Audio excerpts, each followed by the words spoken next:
This is how you know you've done your sheathing properly. The CO2 level outside this house is 400 ppm. You see how fast that's climbing? 47, 28, 47. So I'm just gonna, this is in the stairwell, by the way. I'm just getting ready for boarding. There's gonna be a little triangular door there and a little triangular door there.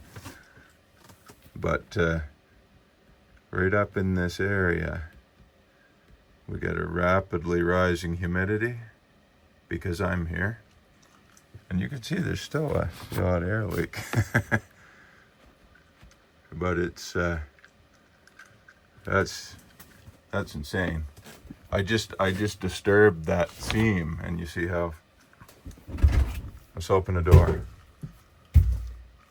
So that just opens into a little adjacent room here. Let some air in. We're gonna give it a moment. Humidity's dropping instantly. Of course, there's warm air coming out into here now.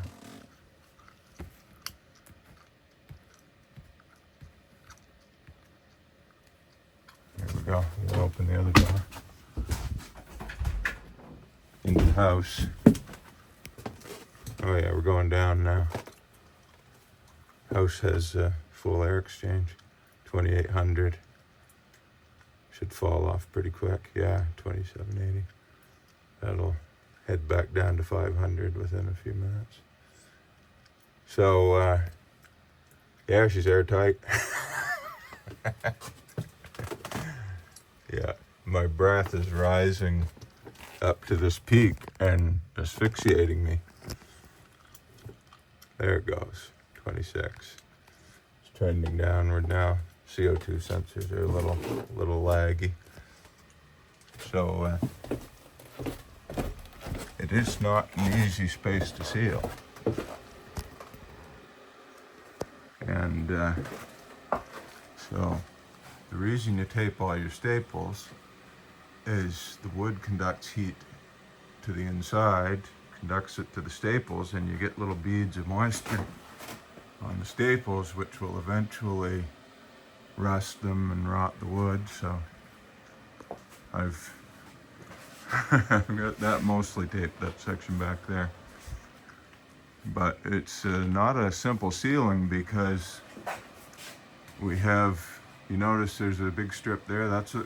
These are covering metal nail plates, and especially where they go up above the wood, up above the insulation, you get a lot of heat conducted along them.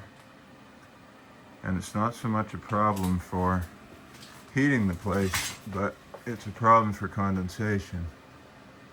So I'm just making sure that around any of that metal there's absolutely no air leak, because right in there, in that corner right there's not only that nail plate, but there's a piece of angle iron there that goes all the way up to the rafter.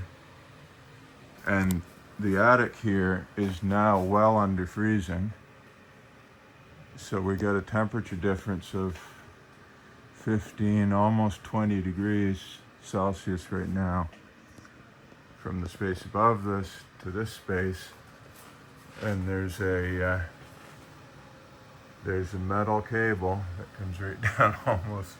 I left it up a bit just for this reason, so I might need to adjust my insulation in a place or two, just to make absolutely certain that we're not conducting an excessive amount of heat away from some of these spots and causing moisture problems.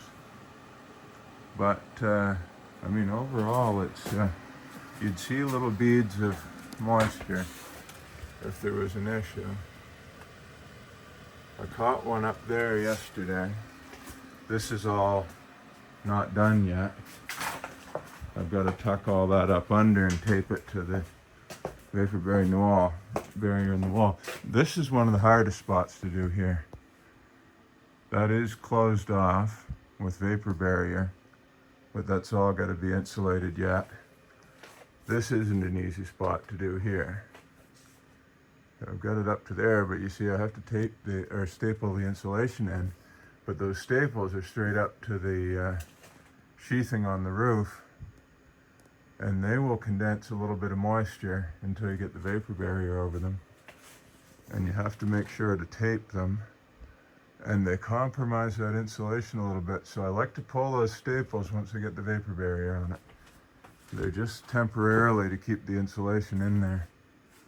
And that's where I ran out. So yeah, I best get one more bag of it and just fill in the end there. Fill in the end of my trusses here. That's going to an inside room. It doesn't really condense on this side. It would condense on the other side, and there's vapor barrier there. There's my security alarm because I left that door open. Yeah, this wiring all has to be rerun. These lights need to be dropped down, but I have to have the door open so I can measure how far I can drop them down. Those 3 boxes are still recessed. I dropped that one down earlier, but I think I'm going to run string right across here. It needs more light in this area. That light's going to go. This is probably going to be, it's probably going to get cladding. That styrofoam's just stuck up there to get it out of the way. It's not actually doing anything. But I'm probably going to do something with this. This is friggin' ugly, so this needs something done with it. And all that wiring's going into the attic. I just haven't completely rewired the place yet. This is all rewired over here. So this is all nice and tidy, running through above the trusses. That one's just screwed out so I could see what I was doing when I was putting the vapor barrier up behind it. Again, you'll notice moisture on the boxes if you don't get up in behind them. It's a really quality sensitive operation, this. So I'm just kind of taking my time. I'm kind of heading down that side, and I'm going to do the part over the car last because I need to build myself a little staging to get up there and really do it properly. Yeah, just some little loose ends to tie up here, but it's nice and warm in here now. There's my smart thermostat. I need to fish that into the wall by code. But I don't really know where I want it yet because the room's not done.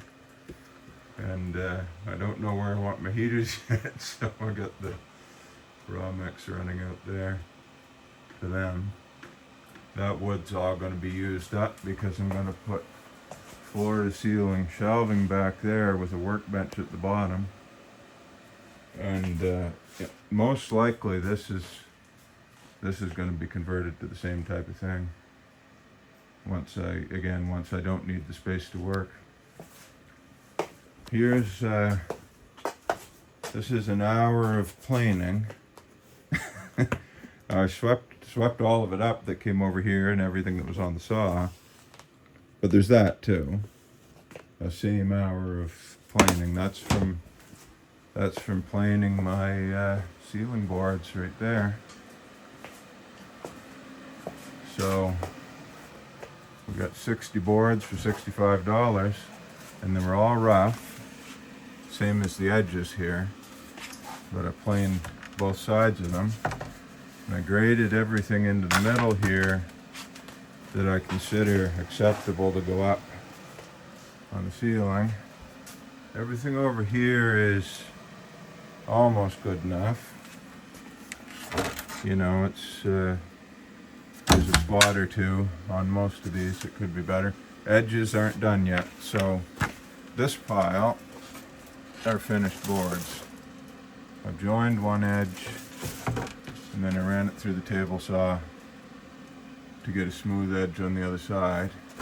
And I don't care if both sides are good. As you can see, this one, there's a low spot right over here, low spot right there. But, sorry about that, this side is very nearly perfect. So I planned for one good side. If I didn't get it, I did 2 more passes, a 32nd of an inch down each time. And if I didn't get it then, I end up here. And these boards are my basically junk. They might have a little bit of good in them, but there just wasn't enough good wood in them to make a nice ceiling board. This one kept shooting chunks out. Definitely had some damage there. Yeah, they were just too twisted or too knotty or something. Anyway, this is a special insulation for it. No, I'm just kidding.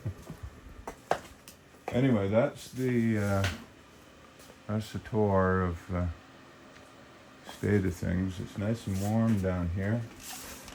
Says 8.5 on the thermostat. Is -7 outside now. I have no contrast here, but it is not drafty at all. It feels warm. Feels much warmer than that. There's my ladder. Up. And last but not least, I think I'm going to put a little landing here. So I think I'll have this be the last step, or maybe this one, and 2 steps that way, and that way I have that wall, that entire wall for workbench, or maybe even a desk. I might turn this front part into a little office. You never know. Once I get sick of woodworking. I'm getting there. Anyway, there's the car, perfectly fine. No, I didn't die by falling on it, or damage it. I didn't actually fall on it. Yeah. But, yeah. How I did all this and managed to keep that car clean, I'll never know. Anyway, that's it. That's the tour.